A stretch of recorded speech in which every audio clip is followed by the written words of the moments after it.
Bonjour à toutes et à tous. Je suis très heureuse de vous savoir parmi nous pour la prochaine heure. Je me présente, Joanie Blais. Je suis coordonnatrice au service d'accompagnement chez Evol. J'ai la chance d'être accompagnée par deux de mes collègues aujourd'hui, Myriam et Charles-Antoine. En fait, je ne sais pas si vous connaissez un peu, beaucoup, passionnément Evol. Donc, rapidement, pour vous dire qui on est, ben, chez Evol, en fait, on se dédie au financement puis à l'accompagnement d'entreprises à propriété diversifiée et inclusive à travers le Québec. Donc, on est présent dans les 17 régions. Notre, euh, Notre raison d'être, c'est pourquoi on se lève le matin, c'est qu'on souhaite ensemble, on puisse léguer collectivement une empreinte positive sur la société et sur l'environnement. Aujourd'hui, on a la chance, dans le fond, grâce à la participation, à notre belle collaboration avec l'Ordre des CPA, d'avoir cette conférence sur l'optimisation, je vais aller chercher le nom exactement, optimiser sa planification stratégique en 20 minutes. Avant de laisser la place en fait à notre conférencier, je voulais peut-être juste partager quelques éléments sur le fonctionnement qu'on a aujourd'hui. Fait qu'on a au total 1 heure ensemble. Euh, la première partie, bien, je vais laisser la parole à Richard Morisseau, mais on va se garder également une période de questions à la fin. Donc, n'hésitez pas si vous avez des questions en cours de route. Vous pouvez même utiliser le clavardage pour le faire. Je rassemblerai les questions, puis on pourra les adresser à la fin à notre spécialiste. Je l'ai mentionné, je ne vous serai pas surpris, je vous invite à ouvrir vos caméras si vous le pouvez. Euh, durant la conférence, je vais laisser par contre vos micros fermés pour éviter qu'il y ait de l'interférence. Puis, ben, comme vous l'avez vu aussi, c'est enregistré. Donc, de cette façon-là, ben, ça va vous permettre de revoir si vous le désirez. Et ceux et celles qui n'ont pas pu être présents, ben, de le consulter également. Puis, la présentation que Richard va faire aussi, vous allez y avoir accès. On va vous envoyer un courriel par la suite là, avec le lien pour revoir le webinaire, puis également les documents qui vont vous être présentés. Fait que sans plus attendre, je m'arrête parce que c'est pas moi que vous êtes venu écouter. En fait, j'aimerais vous présenter Richard Morisseau, qui est Fellow CPA, qui est en quelque sorte un GPS d'entreprise. Puis, ben, je te cède la parole. Merci, Richard, d'être avec nous. Puis, je te laisse te présenter par... Il n'y a personne de mieux que soi-même pour se présenter. Puis après ça, on plonge dans le sujet de cette planification stratégique-là, qui des fois, on le voit comme un passage obligé, mais qui est tellement un outil qui est de grande importance quand vient le temps là, de travailler avec différentes parties prenantes. Alors, bienvenue, Richard. Super. Ben, écoute, merci beaucoup, Joanie. Merci à Evol et merci à l'Ordre des CPA de me donner cette opportunité-là d'être avec vous aujourd'hui. C'est pas une première, ça fait quand même plusieurs fois. Et puis, bien, j'espère que je vais rendre ça intéressant. Donc, comme Joanie l'a mentionné, je suis Richard Morisseau. Moi, je fais partie des brigades d'affaires Blue Mind. Donc, on est un groupe d'experts regroupés sous une bannière qui s'appelle les brigades d'affaires Blue Mind. On est différentes personnes spécialistes dans différents domaines. Moi, je me spécialise en gouvernance, en stratégie, planification stratégique, en tableau de bord, voyons donc, en approvisionnement stratégique, parce que j'ai aussi une maîtrise en approvisionnement stratégique. Et j'ai une autre maîtrise en stratégie océan bleu sur l'innovation. Donc, c'est mes 5 champs d'expertise. C'est là-dedans que je fonctionne. Et puis, j'ai la chance, là, je fais partie des chanceux. J'ai la chance de travailler beaucoup à travers le Canada, aux États-Unis et en Europe. Donc, aujourd'hui, je suis avec vous et je vais vous parler de planification stratégique. Planification stratégique, ça peut faire peur à certains. OK, mais il ne faut pas le prendre comme ça. C'est pas comme ça qu'il faut le regarder. Planification stratégique, il faut regarder ça comme notre plan de match. C'est notre plan de vol. Pour la majorité d'entre vous, en fait, pour la plupart, je crois aujourd'hui, vous venez de démarrer une entreprise ou vous en êtes aux premières années là, de la gestion de votre organisation. Et puis, vous êtes des petites entreprises et tout ça. Et la majorité d'entre vous, souvent, vous n'avez pas ce fameux plan-là. Et là, je tiens aussi à le préciser dès le départ, il y a peut-être une confusion dans l'utilisation de la terminologie. Il y a beaucoup de gens qui n'utilisent pas la bonne terminologie. D'accord? Donc, il y a des gens qui parlent d'un plan d'affaires alors qu'il y en a d'autres qui parlent d'un plan stratégique. Ce n'est pas du tout, mais du tout la même chose. OK? Donc, je vais vous le dire tout de suite, le plan d'affaires, on utilise ça à des moments très précis. Le plan d'affaires est utilisé lors du démarrage d'une entreprise et il est aussi utilisé lorsqu'une entreprise veut faire des investissements majeurs. Donc, par exemple, l'acquisition d'une autre entreprise veut investir en technologie, puis ça va coûter très, très cher, et ça vient avec toute une analyse et tout ça, et qu'on veut aller chercher un financement relié à ça. Donc, c'est à ces moments-là qu'on utilise un document qui s'appelle un plan d'affaires. Le plan stratégique, c'est pas ça. Le plan stratégique, c'est votre carte routière Oui. pour gérer votre organisation. Oui. D'accord? Allô, Pierre? Ça va bien, toi? Là, il y a quelqu'un qui parle, là, puis OK, c'est bon. Donc, le plan stratégique, c'est votre carte routière qui va vous aider et qui va vous amener vers votre destination finale, qui est habituellement votre vision. OK? La vision, c'est la notion future de votre plan stratégique.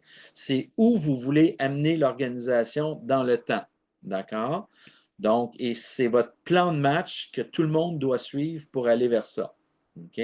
Vous avez votre raison d'être, que souvent certains appellent la mission, mais c'est la raison d'être de l'organisation, pourquoi vous existez, alors que la vision, elle, c'est où vous voulez aller dans le futur. OK? Et c'est important d'avoir ce plan de match-là. Prenez-le comme un plan de match et ceux qui font du sport, ceux qui sont à l'écran aujourd'hui, qui font du sport, ben dans le monde du sport, on a tous des plans de match. Hein? Les coachs nous harcèlent, disent arrêtez, il faut que vous suiviez le plan de match. Là. Tu ne suis pas le plan de match. Ben, c'est la même chose quand on gère une organisation. Quand on gère une organisation, ça prend un plan de match. Puis ce plan de match-là, il s'appelle le plan stratégique. OK? Fait qu'il faut le voir comme ça. Aujourd'hui, ce dont je vais vous parler, ben, la présentation est divisée en 4 grands blocs. Donc, les types de plans stratégiques, les parties prenantes à considérer, les étapes d'une démarche, puis les essentiels à considérer là, dans le contexte actuel. OK? Donc, je vais essayer de vous répartir ça là, sur à peu près 30 minutes. Les types de plans stratégiques, bien, pour la plupart, vous êtes au démarrage. Puis je ne veux pas que ça vous fasse peur. Je ne veux pas que vous preniez ça comme quelque chose de très complexe. Ça peut être très simple, là, surtout pour le démarrage d'entreprise. C'est plus compliqué une fois que vous êtes démarré, vous avez 5, 6 ans derrière la cravate, ou encore vous êtes rendu à un autre niveau dans votre organisation, ou pour des grandes entreprises et tout ça, c'est plus complexe. Mais vous autres, à vos niveaux, il faut le faire de façon très simple pour que ce soit facile et compréhensible. On peut avoir ce qu'on appelle un plan stratégique de base, là. Le but, c'est d'avoir un plan de match de base, là, donc pour sortir du tourbillon opérationnel, se doter d'un cadre décisionnel qui intègre les considérations de gestion et de gouvernance et pour offrir cohérence et clarté. Donc, la base d'un plan stratégique, là, c'est raison d'être. OK? En passant, il y a beaucoup de gens qui l'appellent la mission. OK? Le terme mission n'est plus utilisé en planification stratégique. Le mot qui est maintenant utilisé, c'est raison d'être. OK? Autrefois, mission était utilisé autant en français qu'en anglais. OK? Mission en anglais, mais aujourd'hui, c'est raison d'être. Puis pour ceux d'entre vous qui travaillent en anglais, c'est purpose. OK? C'est une question de langue et de grammaire. OK? Donc, une mission, c'est un début puis une fin selon le dictionnaire. Et alors qu'une mission d'entreprise, c'est un début, mais ça n'a pas de fin. OK? Donc, c'est pour ça que la terminologie a été changée. C'est maintenant raison d'être qui est utilisée. La raison d'être, c'est pourquoi vous existez. La vision, c'est le parcours que vous voulez faire avec votre organisation. D'accord? Donc, un exemple très concret de ça, en 2023, donc ça fait 1 an et demi à peu près, Google a célébré ses 25 ans. Donc, reportez-vous il y a 25 ans, 1998, peut-être que certains d'entre vous n'étaient pas au monde. Je regarde vos visages à l'écran et je me dis, ah, ouais, il y en a peut-être qui n'étaient pas au monde en 1998. Mais le président de Google à l'époque, il a réuni tous les employés. Google venait d'être créé et il a dit, voici notre vision. Rendre l'information universelle et accessible à tous en un clic. En 1998, au tout début d'Internet. OK? Donc, comment vous réagissez si vous êtes dans la foule en 1998? Oh, il a fumé du bon, lui. OK? Est-ce que 25 ans plus tard, on peut dire que Google a atteint sa vision? Ils sont proches, hein? Ils sont très proches. Donc, c'est ça une vision d'entreprise. Vous, quand on fait un plan stratégique de base, là, au balbutiement, ça prend raison d'être, mission puis les valeurs de base de votre organisation. OK? C'est les gros morceaux et ça va être quoi vos principaux objectifs et tout ça. Le deuxième niveau de plan stratégique, c'est un niveau de consolidation. C'est pour consolider les fondements de l'équipe, OK, avec tous vos systèmes que vous avez mis en place, l'utilisation que vous faites de vos systèmes informatiques. Et c'est souvent utilisé là, en période de croissance. Donc là, vous avez pris votre envol, vous avez 1 an ou 2, ça a bien fonctionné. Là, vous voyez là, que l'envol se fait. Là. Donc, et ne pas confondre avec évol. Donc, l'envol ici. OK? Donc, l'envol se fait et vous voulez avoir un plan stratégique plus détaillé, un petit peu plus raffiné et tout ça. Donc, vous y allez avec tout, vous intégrez les notions de l'organisation que vous avez mis en place pendant ces premières années-là. OK? Le troisième niveau, c'est un niveau de transition.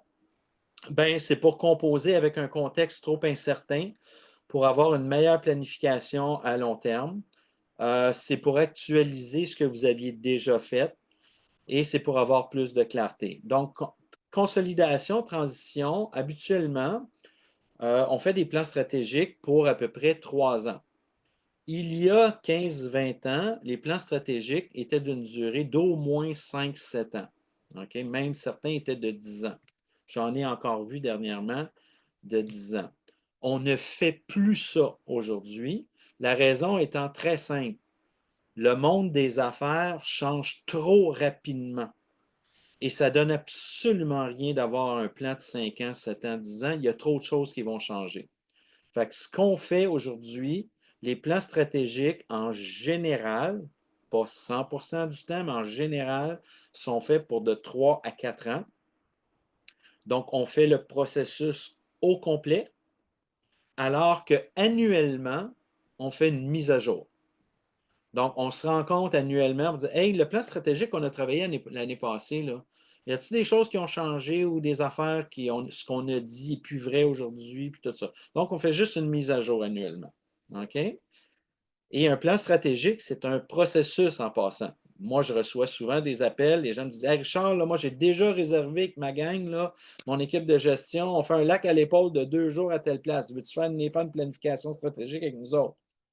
Oh, erreur! Erreur majeure! Une planification stratégique, ce n'est pas une affaire de 2 jours. C'est un processus. OK? Habituellement, ça peut durer 7 à 8 semaines à votre niveau. OK? Mais ce n'est pas 7-8 semaines à temps plein. C'est des petites brides de travail par-ci, par-là qui se cumulent, puis on a de l'information, puis il y a de la réflexion. Et au bout de tout ça, on arrive à produire quelque chose. OK? Le 2 jours en réflexion stratégique dans un lac à l'épaule, c'est pour faire certaines étapes du processus, mais ce n'est pas le plan stratégique au complet. Le troisième niveau, c'est l'expansion. Ben là, vous voulez vraiment prendre de l'expansion, vous voulez pénétrer des nouveaux marchés, des nouveaux territoires et tout ça. Donc, on va vraiment faire un plan stratégique beaucoup plus pointu, beaucoup plus détaillé, où on va parler des marchés, on va parler de la clientèle, le type de produit et tout ça.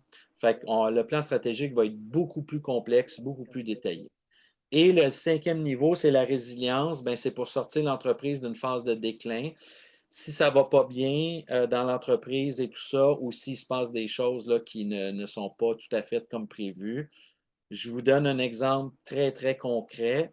Moi, actuellement, je vis une période de pointe en planification stratégique.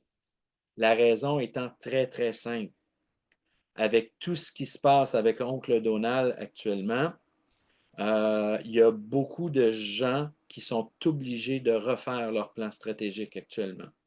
Parce que là, le marché américain ne sera soit plus accessible, ou ils vont perdre beaucoup de parts de marché, ou moi j'ai un client, là, 83% de sa business est aux États-Unis. Et là, il va être directement frappé par les nouveaux tarifs et ce que Oncle Donald va faire. Là. Donc, lui est tout obligé de refaire sa planification stratégique. OK? Donc, ça, c'est l'étape numéro 5. Donc, un plan stratégique de résilience qu'on appelle. OK? Ça en est un exemple. Donc, moi, là, j'en ai beaucoup à faire actuellement. Beaucoup de gens m'ont appelé et dit Richard, il faut refaire tout notre processus de planification stratégique. Ça va pour les 5 types?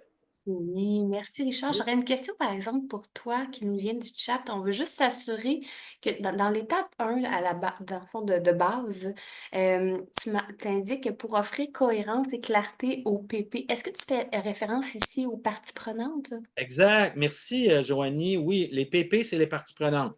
Puis, mais qu'est-ce que ça mange en hiver, mettons, en deux, trois mots, les parties prenantes? J'y arrive aux parties prenantes, c'est une de mes slides, d'accord? Je vais en parler en détail des parties C'est prenantes. parfait, alors allons-y. C'est un Poursuivons. bon plan, Merci à hein? toi. J'aime ça, c'est bon ça. Alors, voici les étapes du fameux processus en question. Donc, au début, on va rencontrer les propriétaires de l'entreprise et on veut que les propriétaires ou les dirigeants de l'organisation, c'est quoi votre volonté? Qu'est-ce que vous voulez faire avec cette organisation-là? C'est quoi vos aspirations, votre engagement? Êtes-vous ouvert au changement, à l'innovation? Qu'est-ce que vous voulez faire avec votre entreprise? OK? Donc, ça, c'est ce qu'on appelle la volonté des actionnaires, des dirigeants principaux. La deuxième étape, on va définir son ADN. Donc, c'est quoi sa raison d'être? C'est quoi sa vision? C'est quoi ses valeurs? C'est quoi la proposition de valeur que vous offrez à vos clients? La proposition de valeur, c'est la promesse que vous allez faire à vos clients lorsqu'ils vont consommer votre produit. OK? Un exemple de proposition de valeur, tout le monde connaît Chocolat Favori?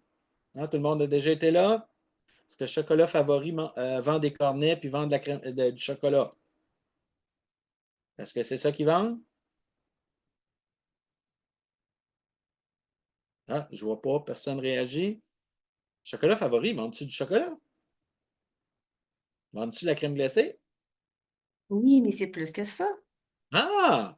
Alors, le propriétaire, M. Dominique Brown, que peut-être certains d'entre vous connaissent, s'il entend un de ses employés dire qu'il vend du chocolat, l'employé va passer un mauvais quart d'heure. Parce que c'est pas ça qu'ils vendent, chocolat favori. OK? Donc, chocolat favori, sa proposition de valeur, c'est qu'ils vendent une expérience de plaisir chocolaté qui réunit parents et amis. Voyez-vous la nuance? C'est une expérience de plaisir chocolaté. C'est très, très différent de dire que je vends du chocolat. OK? Donc, chaque entreprise a sa proposition de valeur. C'est très différent. Ce n'est pas toute la même chose que la raison d'être ou la vision ou les valeurs. Là. Les valeurs, c'est les comportements souhaités dans une organisation pour toutes les parties prenantes.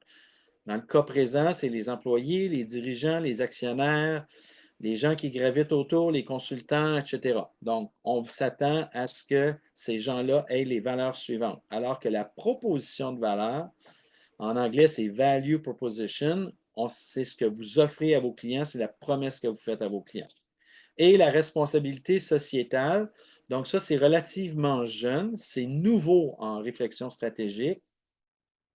C'est comment votre entreprise, au-delà de votre gestion, au-delà de sa rentabilité, comment elle va contribuer à la société en étant un bon citoyen corporatif.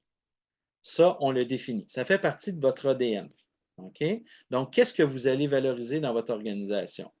Par exemple, là, comment vous allez protéger l'environnement? Comment vous allez vous impliquer dans la société et tout ça? C'est là qu'on va définir ça. OK?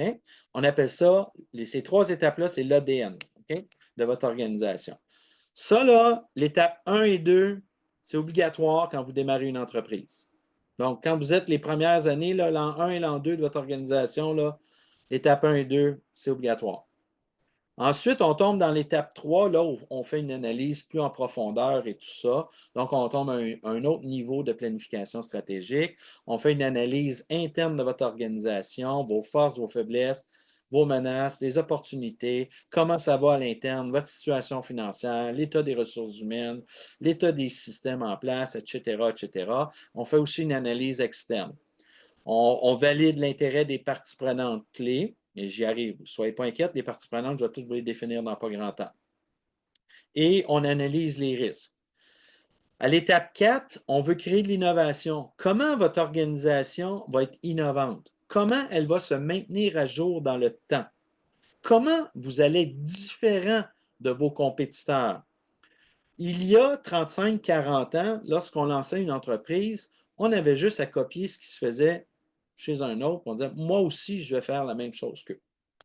Ça, c'est il y a 35 ans. Aujourd'hui, pour être en affaires, ça ne fonctionne plus. Ça. Tu ne peux plus être juste comme les autres. OK? Parce que les gens ne viendront pas te voir. Aujourd'hui, tu dois être différent des autres pour que les clients viennent te voir. Et c'est ce qu'on appelle, donc, vous, comme organisation, comment vous allez vous différencier? Qu'est-ce qui va faire que les gens vont venir chez vous?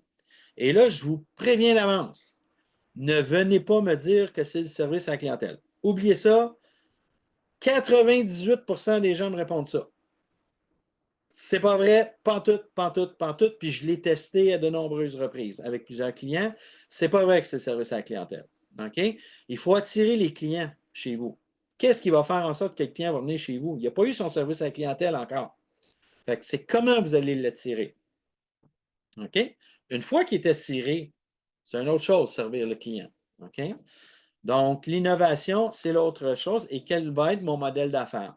Ensuite de ça, une fois que j'ai fait ça, bien, dans une planification stratégique plus détaillée, bon, on fait le constat et on établit les priorités. C'est quoi? Je viens de faire mon analyse, je viens de faire ma réflexion. OK?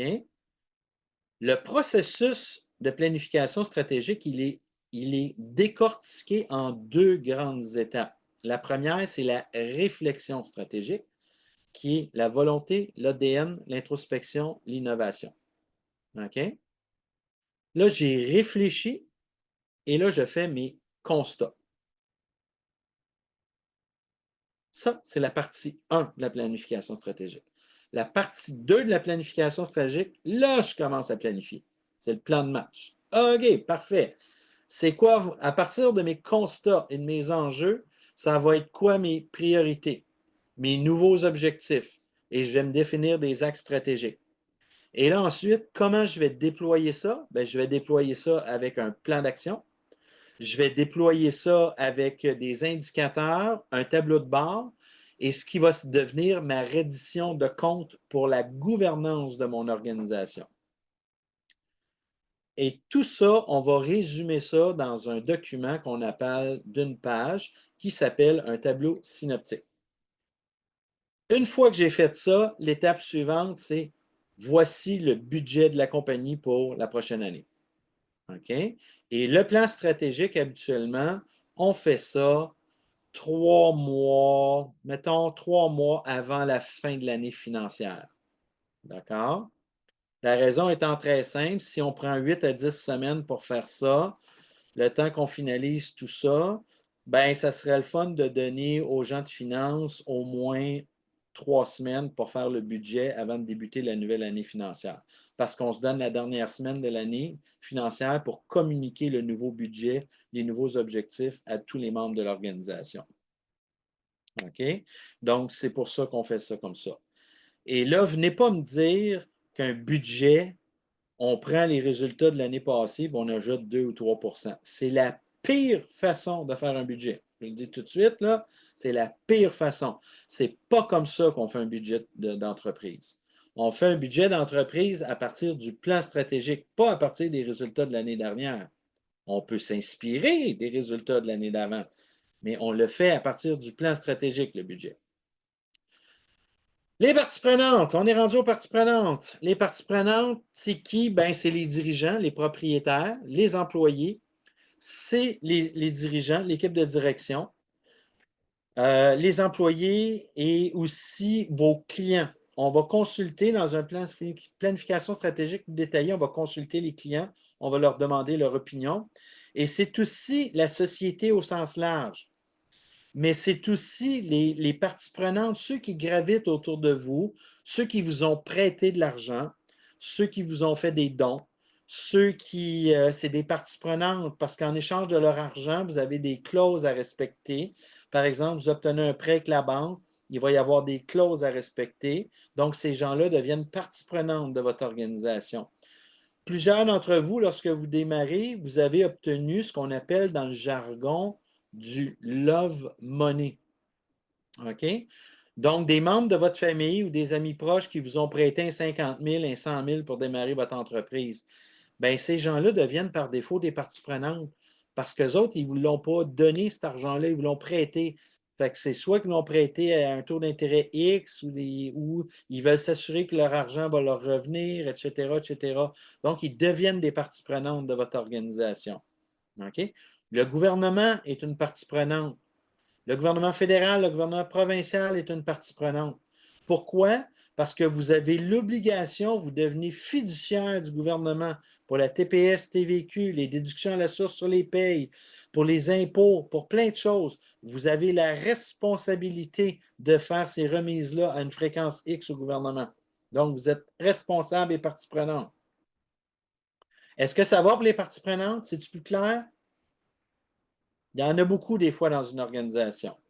On arrive aux étapes de marche complète, donc il peut y avoir des contextes très particuliers pour optimiser votre planification stratégique. Ça peut être dans un cas d'un transfert d'entreprise. Peut-être que certains d'entre vous, là, vous prenez la relève de parents qui vous ont laissé l'entreprise ou encore c'est quelqu'un qui vous a laissé l'entreprise, puis là, vous êtes la relève. Donc, on appelle ça un transfert d'entreprise. On va refaire le plan stratégique à ce moment-là. Ou celui ou celle qui fait la passation de l'entreprise va faire un plan stratégique avec la nouvelle personne pour s'assurer que la relève se fait en douceur. Il y a des enjeux économiques et de marché qui sont nouveaux, non prévus. On tombe en récession ou il se passe telle ou telle chose, la COVID vient d'arriver, bang, boum, il faut refaire le plan stratégique, la COVID est arrivée. Il y a des parties prenantes multiples qui veulent s'impliquer, il y a un nouvel actionnaire, qui vient jouer dans le portrait, puis il y a une vision différente des anciens actionnaires. Donc, on va refaire le plan. Si vous voulez vendre votre entreprise, bien, lorsqu'on veut vendre l'entreprise, pour bien l'habiller, pour qu'elle paraisse bien et tout ça, on va faire un plan de match, donc un plan stratégique qui va la mettre en valeur. OK? Donc, on va faire un plan stratégique spécial qui s'appelle un plan stratégique de vente où on va vraiment, de façon très importante, là, s'assurer que votre entreprise paraisse bien. Ça peut être aussi un contexte particulier de pivot par l'émergence d'un nouveau contexte, quelque chose de carrément, une force extérieure qui vient perturber carrément là, votre environnement. Et là, actuellement, avec ce qui se passe avec les Américains, ben, le pivot, là, c'est très, très en demande actuellement. Ça va-tu pour les contextes particuliers et les situations où vous devriez avoir un plan de match? Oui? Cool. Et bien, grosso modo, le plan stratégique, je vais enlever ça parce que ça n'a pas l'affaire là. Pour que vous voyez comme il faut. C'est beau. Alors, la cueillette d'informations, donc les premières étapes en haut, on analyse le marché, la performance de l'entreprise, on a les parties prenantes et tout ça. On dit qu'on commence 4. Moi, je vous dis, là, à votre niveau, c'est 4 mois. 4 mois avant la fin de l'année financière. Gros max. Pas besoin que ce soit plus que ça. Plus votre entreprise est grande, plus on commence plus tôt. Ensuite, on fait les étapes de la réflexion stratégique, comme je vous ai mentionné, jusqu'au constat. Et après ça, on commence toute la partie de la planification stratégique. Une fois qu'on a fait nos constats, la planification stratégique commence là. OK? Et ce ne sont pas des étapes faciles, là. OK? Et on a des livrables. Dans les livrables, on a les indicateurs, le tableau de bord, le tableau synoptique, on a le budget, on a le plan de match. Tout ça, ça fait partie des livrables dans un plan stratégique. Le but, c'est qu'on ait une reddition de compte, autant pour vous qui êtes propriétaire unique, autant pour si vous êtes plusieurs, autant si certains d'entre vous ont un comité aviseur ou encore un conseil d'administration. La majorité d'entre vous, puisque vous démarrez, vous n'en avez pas.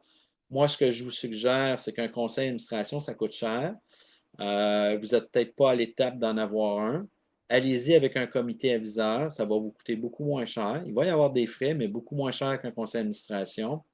Et c'est fortement recommandé que vous en ayez un. Vous n'avez pas idée de la valeur ajoutée que ça va vous apporter. Ensuite de ça, L'étape au centre est composée de plusieurs ateliers de travail, OK?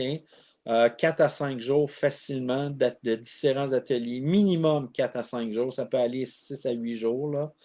Je suis en train d'en faire un avec une PME, là. Une PME qui a 8 millions de chiffre d'affaires. OK? Donc, je ne sais pas si certains d'entre vous, ça peut vous aider, vous positionner, là. Mais on a 8 jours d'atelier, juste pour vous situer une idée. OK? Donc, une PME de 8 millions de chiffre d'affaires. Donc, il y a différents travaux qui doivent être faits avant les ateliers, après les ateliers, pendant les ateliers. OK? Et suite à ça, ben, on prend toutes nos décisions et on s'ajuste pour les ateliers suivants. Ça va pour ça? Les parties prenantes, leurs intérêts, ben, à l'interne, on a les actionnaires, les propriétaires, ça peut être des membres dans le cas d'un OSBL, ça peut être des cadres supérieurs, des cadres intermédiaires, les gestionnaires de terrain, les membres du comité aviseur, du conseil d'administration, des leaders de projet, des professionnels qui travaillent dans votre organisation. Ça peut être certains membres du personnel de soutien, des employés. Ça peut être le syndicat, qui est une partie prenante importante lorsqu'on fait le plan stratégique. Donc, bref, il y en a beaucoup là-dedans. Et à l'externe, on a les clients, on a les partenaires, on a la famille des propriétaires. Famille veut dire, est-ce qu'il y a plusieurs propriétaires? OK? On a les fournisseurs, les créanciers, les représentants des centrales syndicales. La question que souvent qu'on me pose, qui participe au plan stratégique?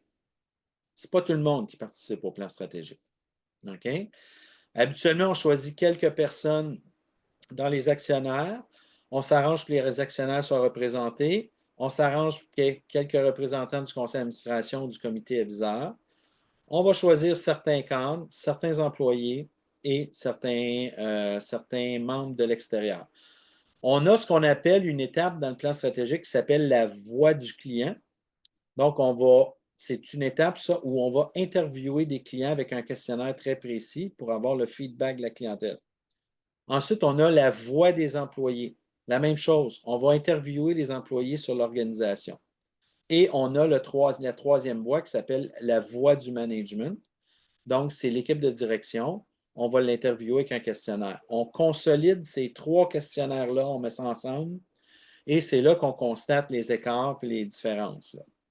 OK? Mais on ne fait pas participer tout le monde à ça. Ça va pour ça? Vous voyez que des parties prenantes, il peut en avoir beaucoup, beaucoup, beaucoup. Ça dépend vraiment là, de l'ampleur de votre organisation. Et quand on fait l'analyse de notre entreprise, de notre organisation, ben on a ce qu'on appelle le bilan organisationnel. C'est quoi nos revenus, nos sources? Ici, on va principalement dire nos sources de revenus principales. OK? Une source de revenus, là, ce n'est pas chacun des produits que vous vendez ou services que vous offrez. Là. Si je prends un restaurant, par exemple, là, si je vous dis, bien vite, avant la COVID, un restaurant avait combien de sources de revenus en général, de façon générale? Pour la majorité des restaurants, il y avait 1 ou 2 sources de revenus. Il y avait la salle à manger, puis il y avait les livraisons. Aujourd'hui, si je vous dis un restaurant, combien de sources de revenus? Bien, il y en a pas mal plus qu'avant la COVID. OK? Il y a encore la salle à manger, il y a les livraisons, il y a les commandes à l'auto, il y a les commandes pour emporter, il y a les épiceries. Les restaurants sont rendus, il y a plusieurs restaurants qui sont rendus avec 4-5 sources de revenus. Bien, ça, il faut l'analyser dans une planification stratégique. C'est quoi vos plus gros vendeurs? C'est quoi vos moins bons vendeurs? On fait l'analyse de tout ça, vos produits et services. Lesquels qui vous rapportent le plus et lesquels qui vous rapportent le moins? La clientèle, avez-vous différents types de clientèle? On peut-tu la décortiquer? Vos opérations, l'état des ressources humaines dans votre organisation, ça va-tu bien, ça va-tu mauvais? Moi, j'ai un client, là, il y a 46, vous êtes bien assis, là, il y a 46 de taux de roulement de ses employés. Moi, je lui ai dit, monsieur, vous vous en allez direct dans le mur. Je ne vous donne pas grand temps pour survivre. Une entreprise qui a 46 de taux de roulement de ses employés, là, ça ne va pas bien dans la cabane. OK? Il faut qu'il trouve une solution, puis c'est urgent, ça presse. OK? Votre entreprise est-elle rentable? Est-ce qu'elle crée de la valeur? Y a-t-il une stratégie en place? Au Québec, on a un problème majeur, très, très important comparativement au reste du Canada. La grande majorité des PME québécoises n'ont pas de plan stratégique, fonctionnent au gré du vent. OK? Le vent va à gauche, on va à gauche, le vent va à droite, on va à droite. Correct? Ça, c'est typiquement québécois. OK?